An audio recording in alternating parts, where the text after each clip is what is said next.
When did you take your last trip? Was it a vacation?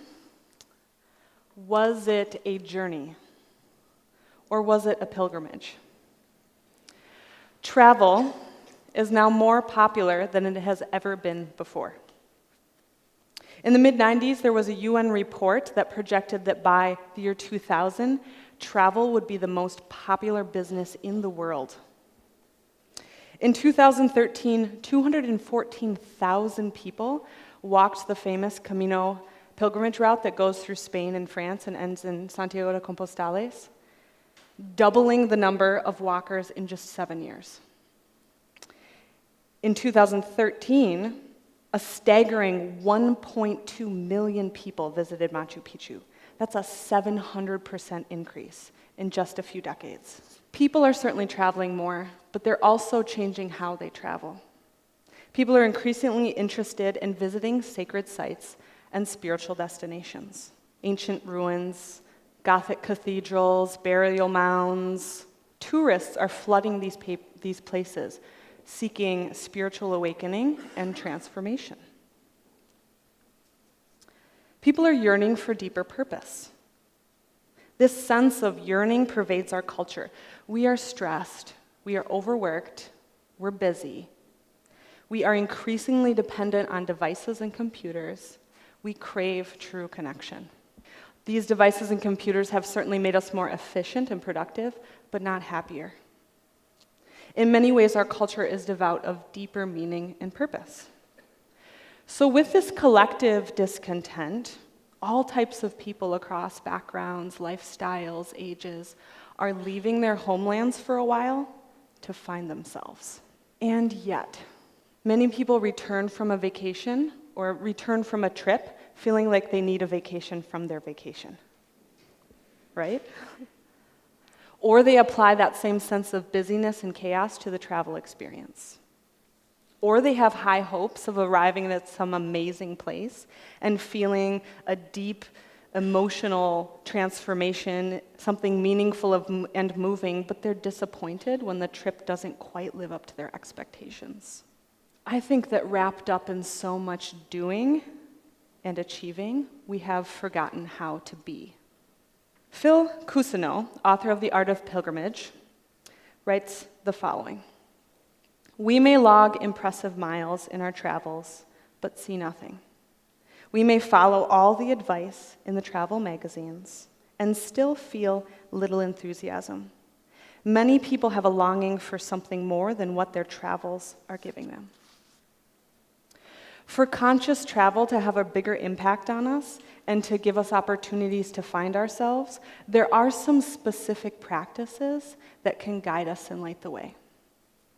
But it does require skill and practice to see through the heart center, to taste that sweetness of fearless and freedom, to connect wholeheartedly with ourselves, with the earth, and with each other. When a trip becomes a pilgrimage, we find our way back to ourselves. It's a journey about heart, it's a journey about soul, and it can be deeply transformative and satisfying. Pilgrimage is about travel to a sacred place. It's about seeing more soulfully, listening more attentively, imagining more keenly. It procures the art of slowing down, of lingering, of savoring, of absorbing each stage of the journey. It's a journey about mindfulness and soulfulness as we observe and respond from our deepest place. Pilgrimage is a journey of seeing from what the Sufis call the eyes of the heart. On pilgrimage, we transform inevitable ordeals into opportunities to learn. We learn about ourselves, the world around us, and we learn about each other. And we feel connected to something bigger than ourselves. On pilgrimage, we can find the answers to some of our deepest questions. In 2014, I took a pilgrimage. I applied for a Jerome Foundation grant and was accepted to travel to northern India and to central Guatemala to study ancient ceremonial caves. I planned the trip as a pilgrimage. I'm a sculptor and a performance artist. I teach yoga, and I lead international retreats that combine art, yoga, and cultural immersion experiences that are transformative. On my cave pilgrimage to India, I visited caves that are embedded within deeply spiritual cultures of mysticism and esoteric practice. I brought my brother, Zach, with me, who's also a musician, an artist, and a yogi. He brought a high-quality sound recorder so that he could record the soundscapes of India. On our first night in India, I recorded the following in my journal. I have been anticipating this trip for 9 months. It has been a long process of planning, organizing, and personal and artistic inquiry. We left Minnesota 2 days ago. After 5 flights, an overnight in Amsterdam, bad airplane food, and constant movement, we have finally arrived. From the airport, we drove weary and sleep-deprived directly to our first cave. We found our way through bikes, mopeds, shiny rickshaws, and wandering cows, past colorful little temples, women in patterned saris, men squatting in front of their little shops, the smell of old flowers, ripe fruit, hot trash, aromatic spices, incense, all with the breathtaking Himalayan mountains in the distance. Sunil, our guide, told us, "You are the right kind of people to come to India. You are here to see rather than to enjoy." I think I know what he means, but we will see how this trip unfolds. My intention is to dive deep and experience this trip with all of my senses. We hiked a short distance to a place called Robber's Cave and took off our shoes and socks and slipped our airplane-swollen feet into the flowing mountain stream that runs through the cave. That cool water was so much sweeter because of all we have been through to get here. We have arrived in India. Our cave pilgrimage has begun. We have a choice when we travel. We can take a vacation or a trip, and that's often very relaxing and fun and can be a good way to distress, but the effect of a vacation wears off pretty quickly. We can take a journey. I like to say that when you lose your luggage, your trip becomes a journey. Or we can take a pilgrimage. There are 3 characteristics of a pilgrimage. Firstly, there is a yearning or a longing. There is a desire to let go of stress and fear, to embrace adventure. And there's an intention to return home changed. Secondly, there are obstacles and challenges that you meet along the way. In yoga, we call this finding your edge. When you find your edge, you find out what you're made of. And those obstacles are transformed into opportunities to practice and to learn. Swami Kripalu, who is the inspiration for the Kripalu School of Yoga, said, "Yoga is dealing with the consequences of being yourself." It's not so much about what the challenges and obstacles are, but the fact that we choose our attitude about those challenges and obstacles. We take a specific approach that is mindful and intentional. The Dalai Lama said, "We can let the circumstances of our lives harden us so that we become increasingly resentful and afraid, or we can let them soften us and make us kinder. You always have that choice." Third characteristic of pilgrimage is that it's travel to a sacred destination. For me, travel to India was important because I'm a yoga teacher, and because of a 10-long obsession with caves. I was really interested in visiting caves that had been used for thousands of years for ceremonial purposes. It aligned with that interest in caves. And when I returned, that everything I learned continued to seep into my artwork and then come out in ways that I never expected. Even now, a year and a half or so later, I continue to be informed by that trip as my relationship with the things that happened to me begin to change and shift with more space.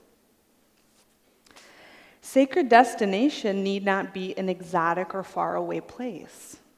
It might be as simple as recreating a road trip that you took as a child with family. or something on your bucket list. It could be a walk around the lake in the middle of winter. The Sufi poet Hafiz said, "I felt in need of a great pilgrimage, and so I sat still for 3 days." I love that. I was deeply affected by Marcus Samuelson's, do you guys know Marcus Samuelson, the famous chef? I was deeply affected by his memoir. It's called Yes, Chef. So I'm planning a pilgrimage to go to New York City. I want to eat at his famous Red Rooster restaurant that's in Harlem. I mean, that's an example, sacred destination. Transformation cannot be forced. Sometimes it arrives at the most unexpected moments, but we can put certain practices in place to create the conditions that make it possible to find that deep change and transformation. In 2014, I took a solo trip from Guatemala City by bus up to Mexico City. And I stopped at various places on the way. I was in Oaxaca, Mexico for Dia de los Muertos. It was unbelievable. But on one particular grueling leg of the journey, I was on the bus for 12 hours. I sat next to this Mexican man who sat up straight with both feet on the floor and both of his hands folded gently in his lap. An American would probably have a book or a device, headphones, at least a magazine. But this man seemed completely content to just sit for 12 hours. I'll never forget it. I was witness to a natural state of meditation that is far beyond what I strive for in my own practice. Deep, meaningful travel is available to anyone who is willing to undertake a few simple yet profound practices. First, have a personal purpose for your journey. So if you're traveling somewhere and you don't have a particular pilgrimage concept in mind, do a little research on that place and see if there's something about that place that stirs your emotions. Balance planned and unplanned time. Rise each morning with a loose plan, but be willing to be distracted. Say yes to things. Follow your intuition, and also lower your expectations. Minimize drinking and shopping. This is something that a lot of travelers do in excess. And it's not that it's bad, but consider other ways to interact with people and place that can deepen your experience in a different way. Consider going off the grid. So minimize your use of internet and social media. It's amazing how much more you can see and experience on a deeper level when you're not letting social media run your mind for you. Express gratitude freely. A lot of people in places that you visit, especially developing nations, survive primarily on tips. So give freely, but in addition to that, consider smiles, words, and stories, and other things that you can offer of your heart and of yourself that create a reciprocal relationship with the people that you meet. Be easily amused. Cultivate a sense of wonder. Use all 5 of your senses. And try to approach your experience in that place without judgment. Return from pilgrimage is often difficult. So surround yourself with like-minded people and make lifestyle changes that support your new way of being. Share stories. Make time for storytelling because the gifts that you bring back are embedded within those stories that you share. In conclusion, I believe that there is something deep and meaningful below the surface. Travel provides us this opportunity to see with the heart and to connect with people from faraway places and find what we have in common. It's what the wandering poet Basho called a glimpse of the underglimmer. It's that place that's all pervasive, beneath stereotypes, beneath ideologies, and beneath layers of cultural conditioning. That's that place where we connect on a soulful level. And if we're lucky, we might have the opportunity to dip our feet into that river of liberation for just a moment.